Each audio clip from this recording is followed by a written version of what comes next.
Arthur and His Knights by Elizabeth Lodor Merchant. The Hidden Fountain. So I journeyed on until I reached the summit of the steep, and there I found everything as the black man had described it to me. And I went up to the tree, and beneath it I saw the fountain, and by its side the marble slab, and the silver bowl fastened by the chain. Then I took the bowl and cast a bowlful of water upon the slab, and therefore, behold, the thunder came, much more violent than the black man had led me to expect. And after the thunder came the shower. And of a truth I tell thee, Kay, that there is neither man nor beast that I can endure that shower and live. And one of the things not so much nowadays is if it's not necessary to throw in, oh yeah, he was a black man, or he was from Africa. It's generally, generally leave those parts out when you're telling a story if you're not drawing some real comparison.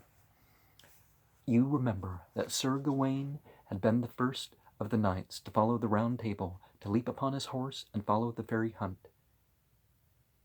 Perhaps because he was the first to ride away into fairyland, he had, at one time, the most marvelous adventure that befell any knight in those wonderful days of romance.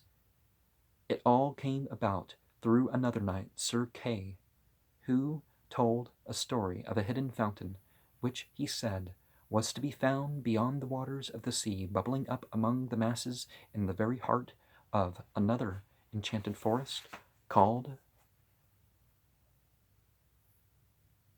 Kelly und.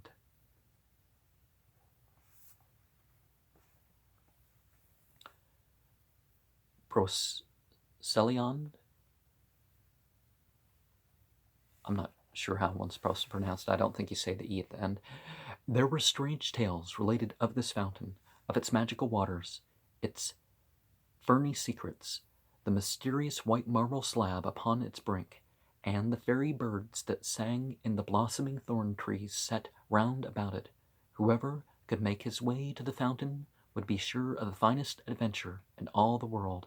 When Sir Gawain heard about the fountain and the promised adventure, he did not hesitate a moment.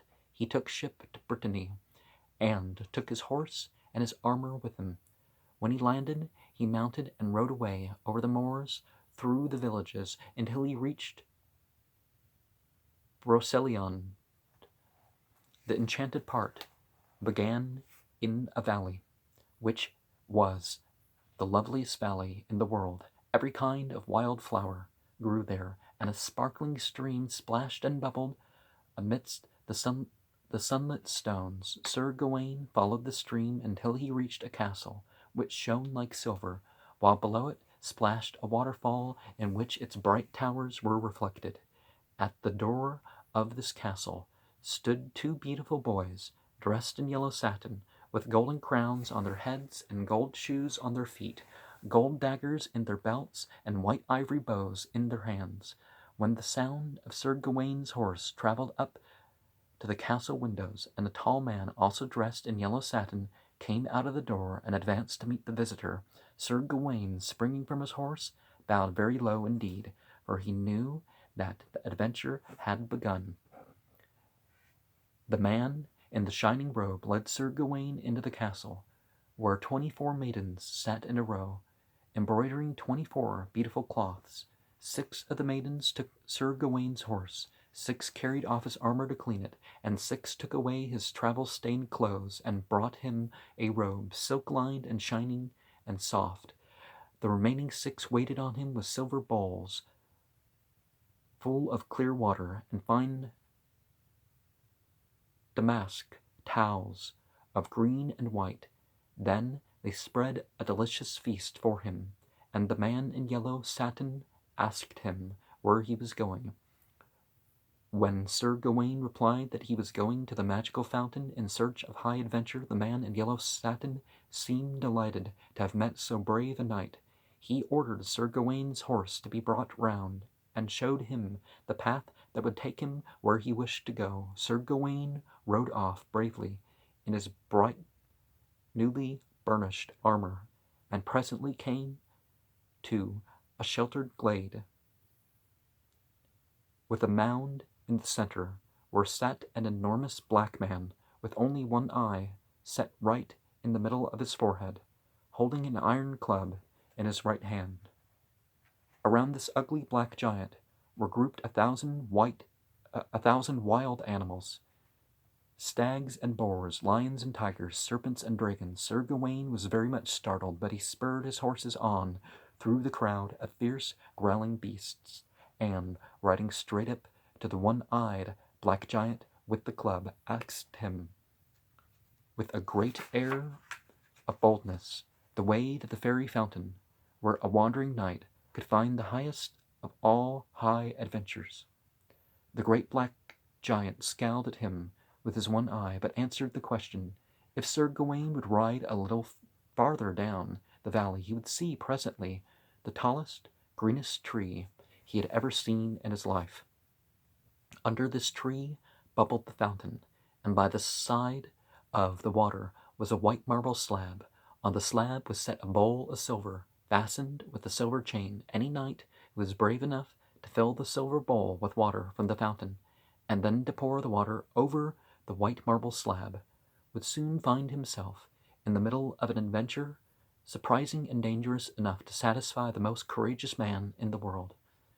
All this the giant growled out unwillingly, and the companies round him growled to keep him company. Sir Gawain was not at all sorry to leave them and to ride forward among the shady oaks and pines.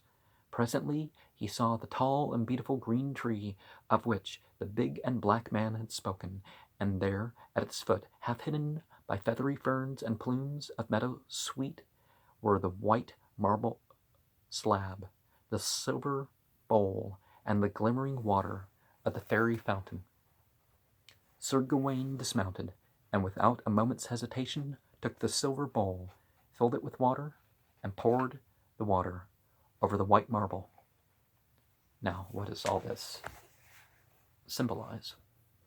In an instant, almost before he could spring on his horse again, the sky grew as black as night, and a clap of thunder shook the valley, and a hailstorm came, beating and rattling about the tall green tree. Every leaf of the tree was beaten off, and then the storm passed, and the sun came out again, and behold, instead of putting out fresh leaves, the tall tree seemed to bloom into hundreds and hundreds of little birds, which set to singing more sweetly and exquisitely than the sweetest, most exquisite music Sir Gawain had ever heard. Nature does better than instruments, right? Then, as he sat on his horse, entranced, a loud, deep wailing traveled along the valley, and down through the sunlight galloped a knight who was the blackest of all the black knights ever seen before. He and his horse were like jet, his armor was like ebony. He wore a black velvet mask, and carried a black linen pennon upon his lance. Furiously he rushed upon Sir Gawain, who spurred his horse forward to meet the oncoming charge. With a loud and defiant cry, for many minutes, and they fought beside the fairy fountain, and then Sir Gawain gave the Black Knight a mortal blow, but he did not fall at once. He only turned his horse's head, and galloped away with Sir Gawain after him. In a short time the high walls of a palace showed through the trees. The Black Knight galloped across the drawbridge and through the lifted iron gate, but when Sir Gawain would have followed, the great gate slid down between the high walls again and shut him out. Sir Gawain, disappointed, got down from his horse and peeped through the bars, and to his surprise he met the gaze of a charming maiden with curly golden hair, who, as he was peeping in, was, in the same way, peeping out. "Who are you?" said she. "And what do you want?" "I want to come inside," cried Sir Gawain. "This is, I know, my particular palace of adventure. Let me in, I pray you, to finish what I have begun." The maiden nodded her head quite kindly. Yeah, typically this is, "Woman, let me in, I want to have an adventure." It's like, "Oh, I don't know you." The maiden nodded her head quite kindly. "I have been waiting here For you, a long time, said she. I always knew you would come, but I cannot let you in when you might be seen. Take this ring, put it on your finger, and you will be invisible, and then I will lift up the gate.